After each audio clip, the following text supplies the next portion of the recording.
Olá pessoal, estamos de volta com o nosso canal, onde você esclarece suas dúvidas da contabilidade, contabilizando o conhecimento, com os parceiros Ensicom e Medeiros e Paganini. Bem, hoje o nosso assunto é sobre tributos. Tributos diferidos para pequenas e médias empresas. A resolução é a 1255 de 2009.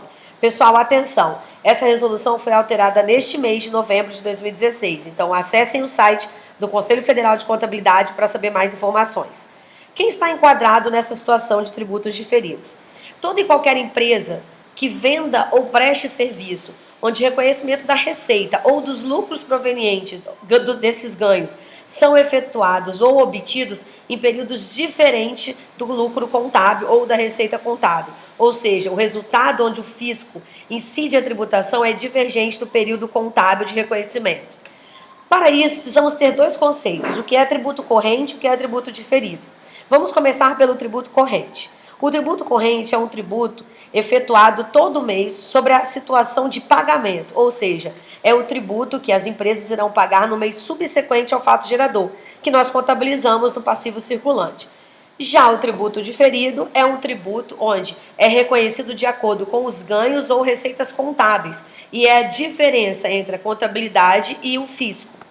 Bem, em que momento a gente apura o tributo corrente? Nós apuramos o tributo corrente de acordo com a nossa legislação fiscal, que trata da sua base de tributação, seja ela lucro presumido, lucro real anual, lucro real trimestral, podendo ter algumas atividades ainda a serem tributadas pelo Caixa ou ainda pelo Simples Nacional. E o reconhecimento e mensuração desse tributo diferido, quando é que ele acontece? Ele acontece quando o ativo ou passivo dos tributos a recuperar ou a pagar no período futuro for diferente do fisco. E isso a gente chama de diferença temporária. Bem, essa situação de tributo diferido, em que momento que ela deve ser reconhecida? Nós vamos reconhecer um ativo diferido quando o tributo corrente ele for maior que o tributo ou o resultado contábil. Significa que a receita apurada ou a receita recebida ou os ganhos recebidos no período para efeito fiscal são maiores do que os contábeis. Então a gente teria um ativo diferido que fica no ativo não circulante do grupo de tributos diferidos.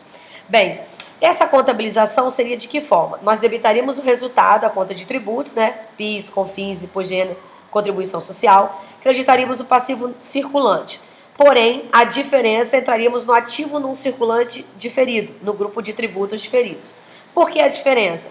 Porque se eu tenho um lucro fiscal maior que o contábil, nós contadores, nós empresários, ainda não mandamos para a demonstração de resultado a receita e custo decorrente desse lucro. Portanto, não podemos reconhecer o tributo desse mesmo item.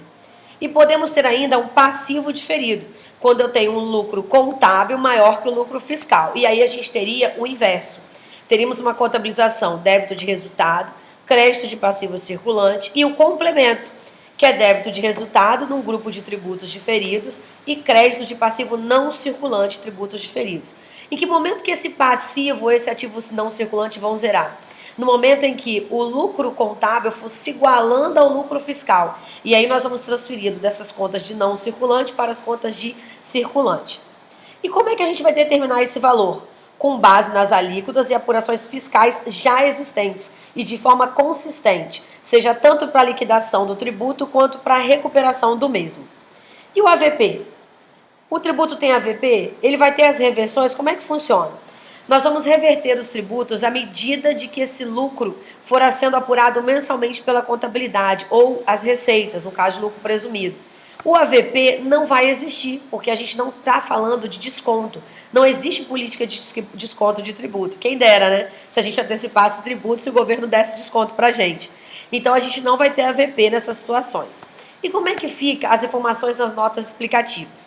A empresa é obrigada a divulgar todas as informações na nota explicativa. Dentre elas, nós temos que divulgar a despesa do tributo corrente, ou seja, o tributo a pagar, todos os ajustes desses tributos correntes, o valor da despesa e da receita, onde temos as reversões das diferenças temporárias entre o fisco e a contabilidade, assim como todas as alíquotas e bases de cálculo.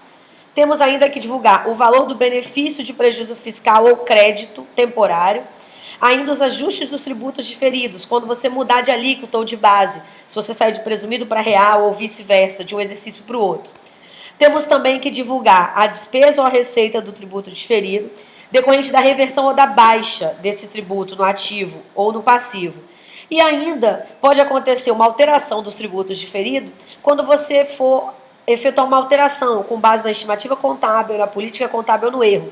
Essa informação também deve ser divulgada. E vale observar que isso está na seção 10. E é esse aí, pessoal, que vai ser o nosso assunto na próxima semana. Nós falaremos dos seção 10. Estimativas contábeis, políticas contábeis e erro. Você gostou do nosso vídeo? Se você gostou, deixa um like. Quer falar conosco? Estão aqui os nossos canais. Nós temos o nosso e-mail, nosso Face, LinkedIn e o próprio canal do YouTube. Pessoal, obrigada e até a próxima. A Tatos Fiscal agradece a colaboração de todos e de nossos parceiros Ensicom e Medeiros Paganini.